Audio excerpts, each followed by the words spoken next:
Did you realize that everyone in this world at this very second is more than likely addicted to something?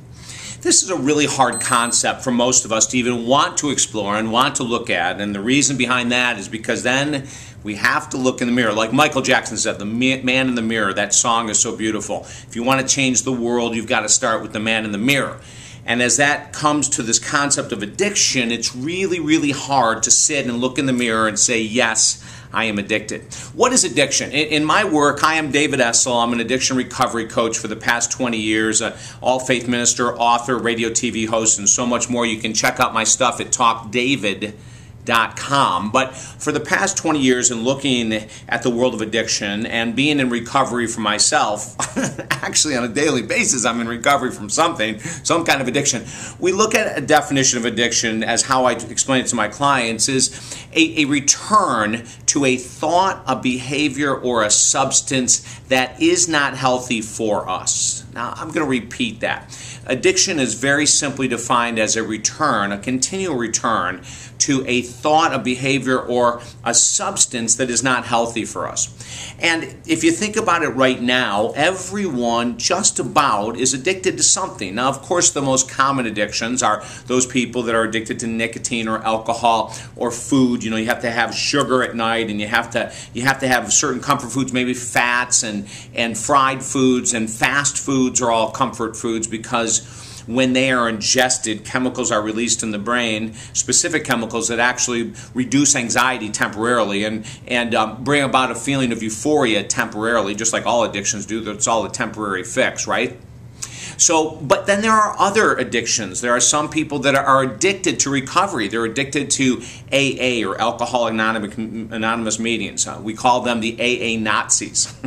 And I'm a huge fan of AA, and I encourage my people in recovery to go to Al-Anon and NA, Nicotine Anonymous or Narcotics Anonymous and Overeaters Anonymous. I mean, I believe it too. However, there's addicts in recovery.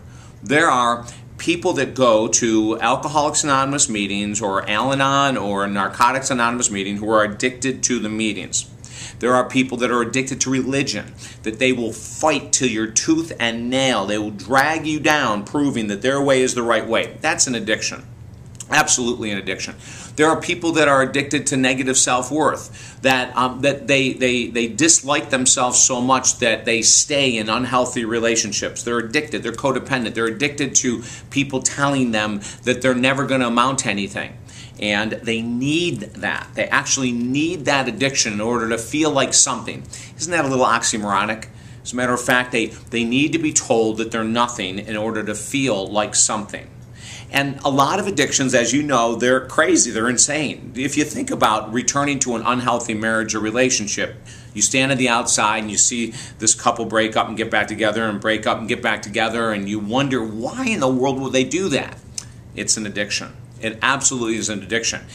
In my work, I work with people from all kinds of walks of life with addictions. These things that I'm telling you about, love addiction, sex addiction, relationship addiction, it's all there. Lots of people that I work with actually are addicted to the future. They are addicted to things are going to be great when. When I lose the weight, when I get married, when I get divorced, when my kids leave, when I get a job, when I get out of the job I'm in. There's always something about the future that's so much more magical than the present moment.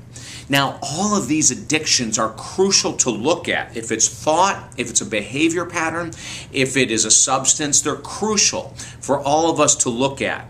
And the reason why is that they all rip inner peace out from inside our heart and soul. That's the bane of the addiction. Addictions rip the inner peace away from us. So if we're sitting here today going, oh my God, but David, I don't have a job and it will get better. I'm not saying don't work hard at what it is you're trying to achieve in the future. But if our thoughts are always in the future, we are totally taken away from the present moment, which is the only place we can really experience ongoing joy. Now, you might get excited about getting married in 4 months or 6 months, but if you're always living there, there's a good chance that the wedding will not live up to your expectations.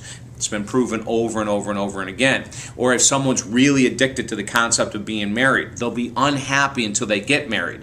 And the fantasy is so unrealistic about being married that once they're married, they're going to be thinking about something else, like I can't wait till we have kids, or I can't wait till we retire, or whatever it might be. Everyone is addicted to something right now. Everyone is. And I say this not as a judgment or shame or guilt or blame, but more like a freedom. This is a freedom statement, baby. It's like if you can be free, if you can acknowledge what the addiction is, where is it you're putting so much energy that's pulling you out of the present moment, we can then start a process of healing. But without this awakening and awareness, it doesn't happen.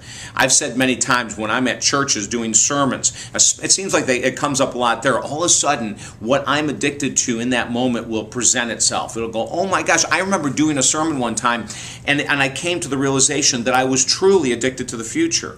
Because I was standing in this church and I was telling the congregation, do you know how phenomenal it is when you as a church body get your own building because you're renting a space right now? And do you know how amazing it is when you're offering outreach programs to the homeless? And you know, and I kept going on and on and on, and finally I stopped dead sentence. I said, oh my gosh, I'm talking to you guys all about the future.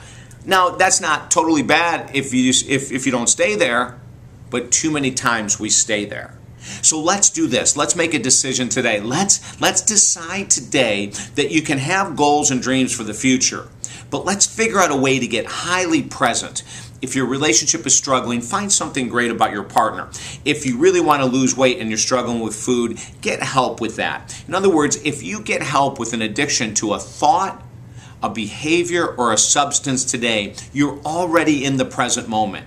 And that addiction will have less of a grip on you than it did just 45 seconds ago.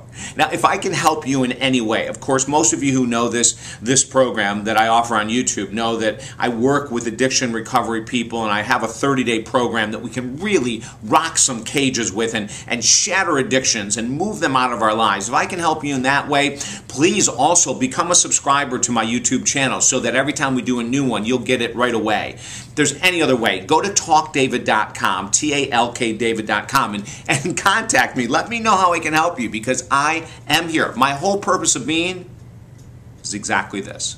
Sending you all kinds of love. Have a beautiful day. I'm David Essel. We'll talk to you soon.